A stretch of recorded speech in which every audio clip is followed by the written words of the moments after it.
los números porque son reales. Pero me parece que acá la cuestión también tiene que ver con poder analizar todas las aristas que producen esta situación. En principio, digo, uno tiene que pensar que cuando se habla de educación o que se habla de refundación, digamos, de esto que tiene que ver con la educación, habría que pensar en qué sentido se los dice o cuál es la lógica que tiene, porque por supuesto que como cualquier cosa, como cualquier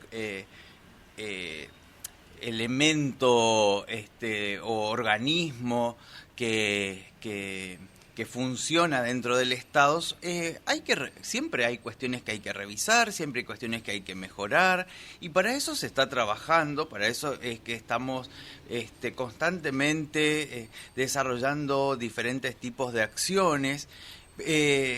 Fundamentalmente nosotros desde el nivel secundario y del nivel primario, pero también los otros niveles obligatorios, estamos en este momento presentando un nuevo régimen académico, porque, a ver, acá la cuestión, digo, cuando uno pone los números, pareciera que los números a uno le pegan como muy fuerte y nos dice, bueno, ¿qué se está haciendo? En principio estamos presentando un nuevo régimen académico que significa que representa un elemento estructurante de la organización y de una nueva forma de mirar la institucionalización de lo escolar.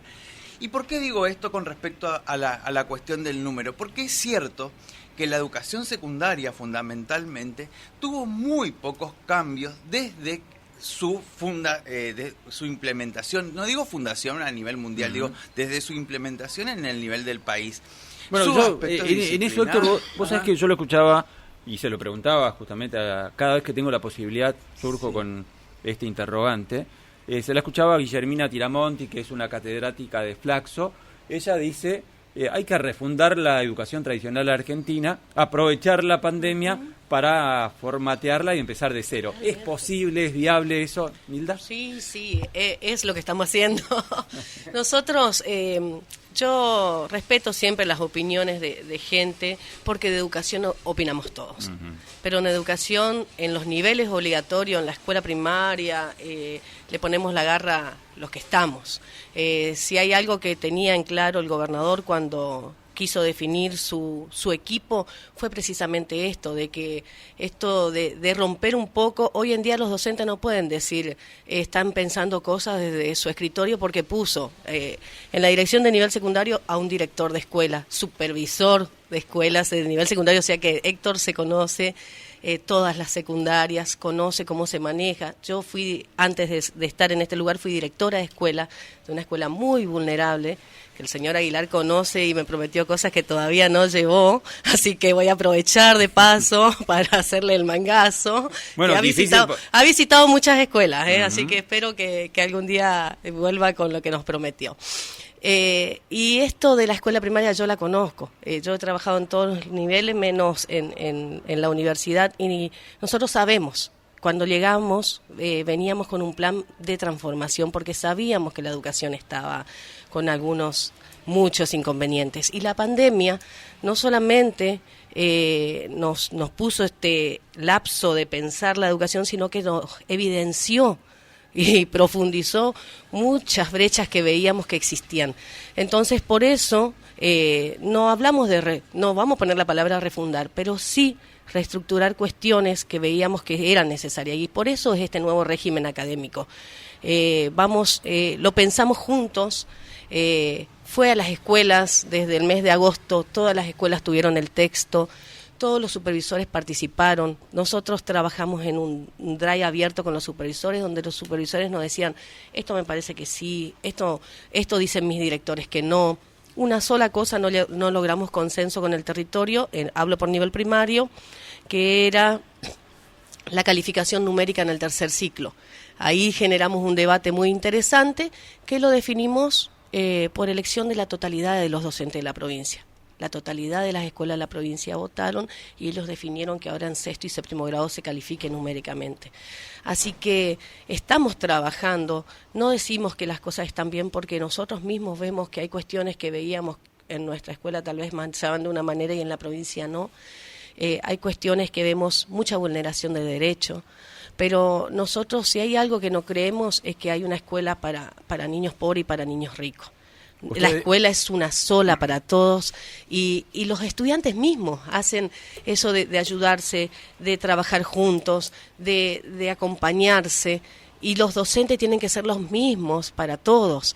Y ustedes, si miran todas nuestras resoluciones, las mismas leyes para privada, para pública y para gestión social, el mismo acompañamiento, las mismas exigencias. Estamos trabajando en cuestiones donde antes por ahí veíamos que el Estado acompaña en algunas cuestiones, pero el otro lado no responde en algunas cuestiones. Se está trabajando. Este nuevo régimen académico dice eso, ¿no? Que vamos por trayectorias continuas y completas. Dice en el texto, sí va a necesitar un trabajo de que cambiemos un poco esa lógica de pensamiento donde no nos hacemos cargo de los estudiantes. Ahora todos nos tenemos que hacer cargo de los chicos. Estamos hablando con Héctor Espinosa, director de nivel secundario, y Nilda Sosa, directora de nivel primario. Después de la pausa, voy a ir a la última pausa del dedo en la llaga. Después de la pausa, vamos a estar contando qué tiene este régimen académico que varias veces lo han destacado, ustedes lo han ponderado, respecto de los anteriores. ¿Hay alguna diferencia que debemos destacarla? Vamos a hablar, entre otros aspectos, también de un dato que también tiraron tanto Fanti como Aguilar, que también es preocupante en el caso de que este dato sea así, que el 50% aproximadamente de los chicos que salen del secundario no saben interpretar textos ni operaciones matemáticas elementales. Eso también lo expresaron acá, pero todo eso va a ser después de la pausa. Quedaron, ¿no? Un par de preguntas flotando. Una de ellas tiene que ver con que la mitad de los chicos que egresan del secundario no saben interpretar textos y además no saben operaciones matemáticas elementales. ¿Esto es así? Bueno, a ver, vuelvo a decir, como te respondí hoy, me parece que ponernos a discutir el dato numérico...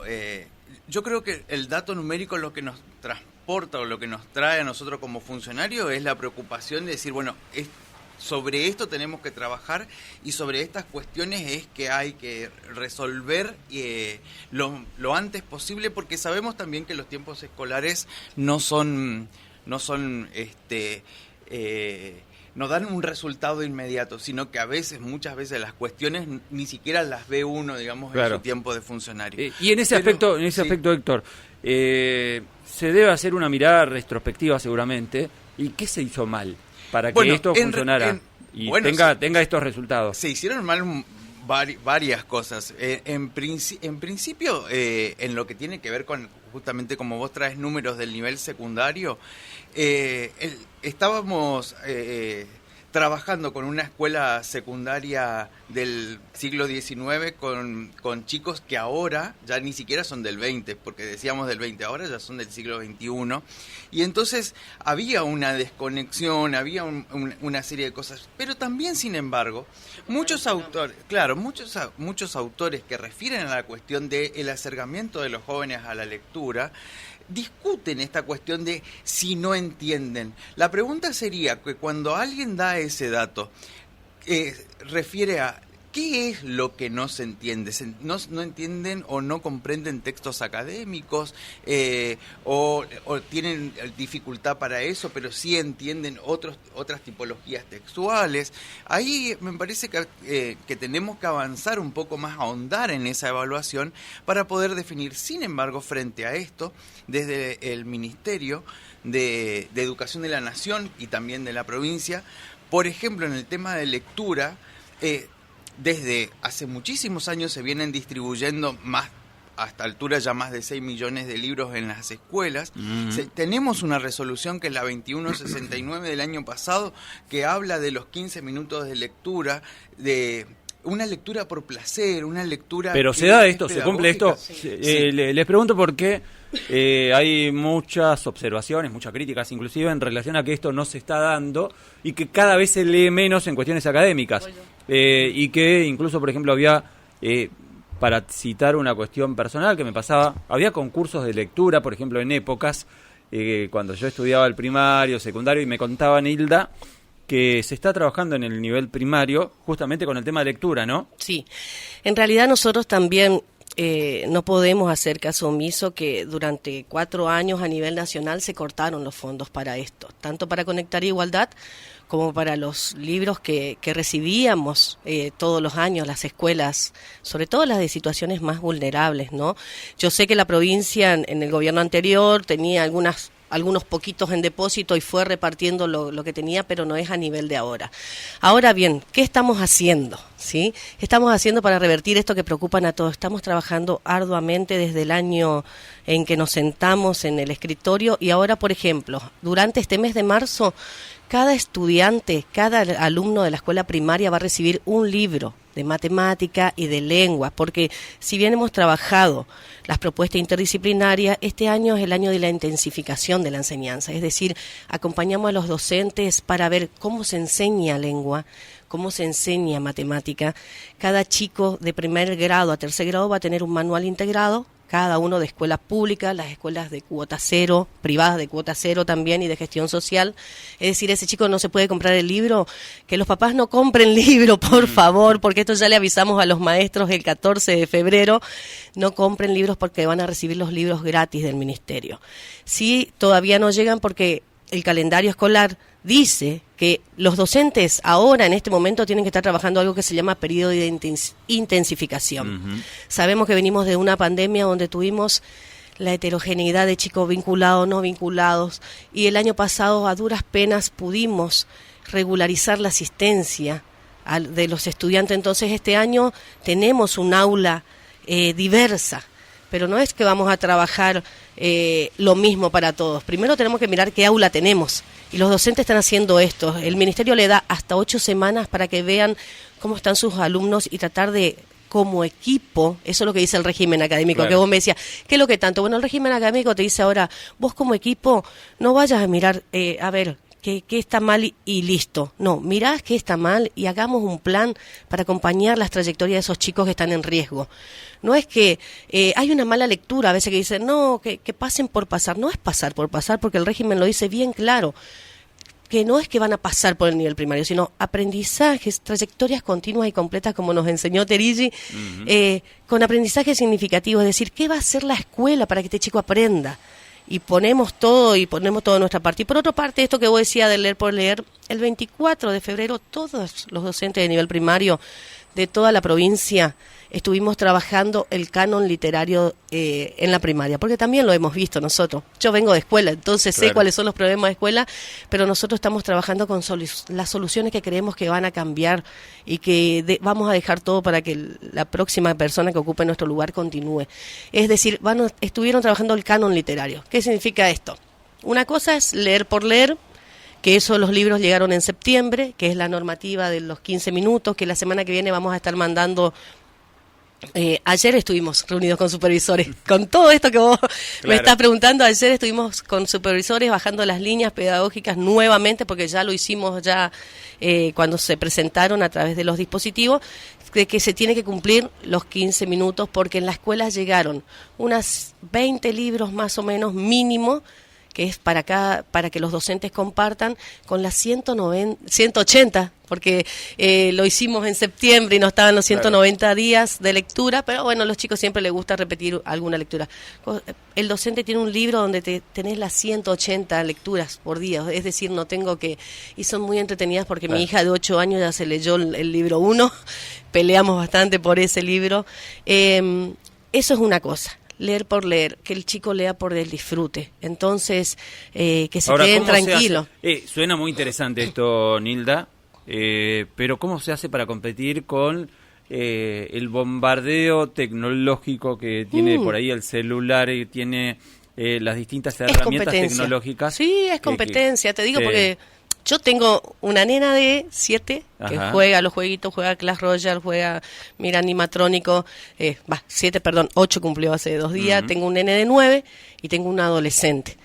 Y tengo un pequeñito de 5 también, que ahora se maneja todo. Y un libro, cuando el docente practica la lectura, que va a leer y lo lee con interés, no tiene competencia. Ajá. Lo he visto, he sido docente de primer grado 9 años, así que sé muy bien de esto. Son espacios, y después los chicos mismos te dicen, yo me acuerdo que tenía alguno de los míos, yo quiero el de Laura de Tal, yo quiero el de Graciela Montes.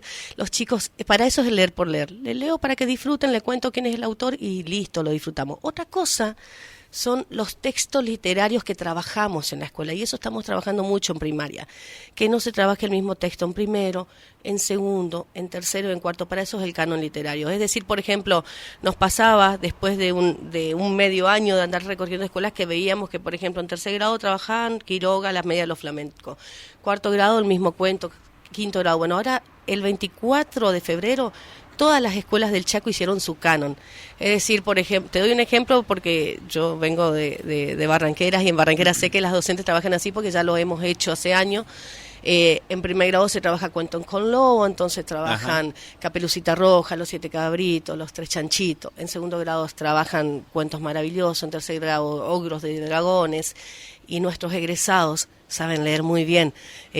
Porque por ahí miramos solamente las cosas malas que están en algunas instituciones o en la mayoría, pero hay escuelas que trabajan muy bien la lectura, que se apropiaron el plan y lo pusieron en el PEC. Nuestra idea ahora es, yo siempre digo, yo soy funcionaria, yo acá voy a estar un tiempito. Lo que tiene que quedar es esto instaurado en las escuelas, porque los que quedan son los directores, los docentes y los supervisores, son los que van a cambiar la historia. ¿Siguen existiendo todavía los concursos de lectura o no? Que antes se hacía de forma pública. Yo recuerdo en un pueblito del interior, en La Escondida, que me tocó hacer el primario, hacíamos concursos de lectura de forma pública.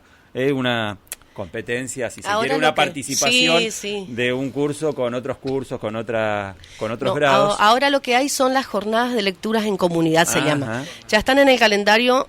Creo que es en abril una y en septiembre la otra, donde invitan a los papás a leer, invitan a la familia, donde los grados, ya mi hija me dijo que a los chicos de tercero les va a tocar leerle a los de séptimo, a un grupito, y un grupo de séptimo creo que lee a cuarto, algo así se cruzan. Las maestras también, porque también, así como a todos nos gusta algunas cosas, hay algunas maestras que les gusta leer un poquito más, que tienen esa llegada a los estudiantes, también se cambian de grado. Un trabajo articulado con la biblioteca, porque la biblioteca tiene esto de la lectura, y hay bibliotecas que rotan, las bibliotecarias haciendo este trabajo de jornada en comunidad. Nos pareció muy interesante este trabajo que vienen haciendo, y lo pusimos en calendario, porque este año va a ser el año de la lectura. Este año va a ser el año de la intensificación de matemática y lengua en primaria. Y una cosa no menor, le vamos a estar dando a cada docente de la escuela el libro para el docente, para acompañar, para que puedan acompañar a sus planificaciones. Porque yo sé que a veces no podíamos competir con las editoriales que también le compraban el libro para el chico más el libro para el docente. Claro, hablando de docente, Héctor tiró hoy casi al pasar, como quien no quiere la cosa, dijo, estábamos en una educación del siglo XIX, o una enseñanza del siglo XIX, y ahora tenemos que ayornarlo al 2001, ¿no? Al siglo XXI, ya no al siglo XX tan siquiera, sino al siglo XXI. ¿Los docentes están preparados para ese cambio de paradigma? Porque ustedes marcan como que el régimen académico es un cambio de paradigma. ¿Los docentes están preparados? ¿Qué pasa con los cursos de formación docente? ¿Los prepara para este desafío? Sí, a ver, yo valoro muchísimo lo que ocurrió con respecto a la cuestión de la docencia, de la enseñanza, y el trabajo que se hizo en pandemia nos demostró que los docentes tienen la posibilidad, aun cuando tenían algunas dificultades para utilizar alguna u otra herramienta informática.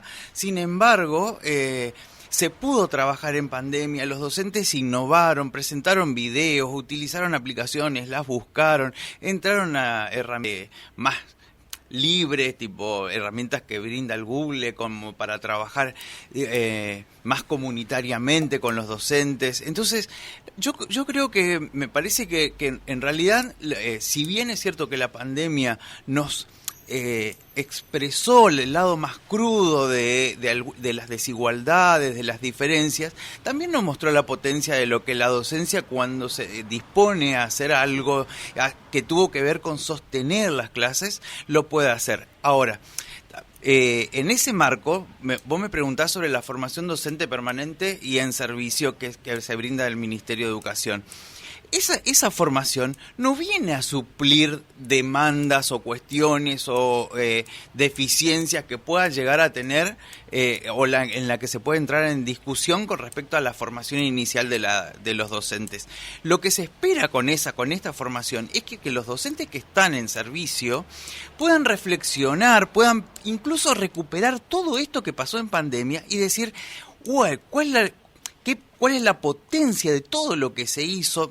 Y hasta, revisar lo que no se hizo, pero también asombrarse con todo lo que se pudo hacer y a partir de eso que sea un elemento disparador para instaurar prácticas que ahora en la presencialidad van a ser muy potentes y que se produjeron en ese momento de no presencialidad. Entonces, yo estoy convencido de que la docencia lo puede hacer, pero digo, como para recuperar esto que me decías del régimen del régimen académico. Lo que nosotros le estamos dando con el régimen académico es otra forma de pensar la docencia hacia el interior. Fundamentalmente yo particularmente hablo de la escuela secundaria, porque la escuela secundaria era una escuela estructurada en base a disciplinas escolares. Hoy le estamos diciendo, miren, para enseñar se van a tener que juntar como equipo y pensar estrategias. Para evaluar se van a tener que juntar como equipo y trabajar la evaluación, trabajar la promoción, trabajar la acreditación. Van a tener que trabajar todos los docentes de un curso, pero pueden participar otros actores, pueden participar otros referentes. Entonces acá también estamos hablando de una construcción colectiva, de un pensamiento diferente de lo que significaba esa manera atomizada de pensar la escuela, y con el eje central de esto es las trayectorias de los estudiantes. Hoy Nilda lo decía, las trayectorias continuas, completas, donde el estudiante ingresa, permanece, egresa, pero el aprendizaje se logra. Entonces, ahí estamos trabajando para que la docencia entienda esta nueva forma de mirar la educación secundaria desde un paradigma distinto, pero donde la potencia la pone el docente.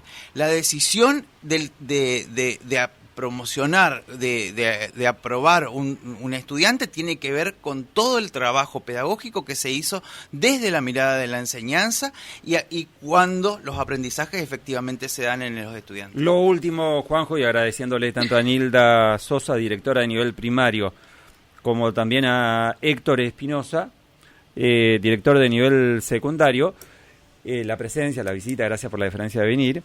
Lo último que quería consultarles es el tema de, dijiste algo del pensamiento, y muchas de las críticas que hay en torno a los estudiantes en Chaco a nivel nacional tiene que ver justamente con eso, que dicen que la escuela los formatea para memorizar, repetir conceptos y no tanto para aprender a pensar.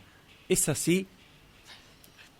Bueno, definitivamente creo que no, justamente, a ver... Habrán escuchado esas críticas, ¿no? Sí, escuchamos, pero a ver, yo siempre digo, también habría que ver, a mí me parece que siempre cuando se elaboran estas críticas o salen estos conceptos, habría también que pensar cuál es el problema con la memorización. Digo, teóricamente, Piaget, que nos hablaba desde un modelo nuevo y que en realidad se tomó su teoría para después expresar algunas cuestiones que tenían que ver con el constructivismo.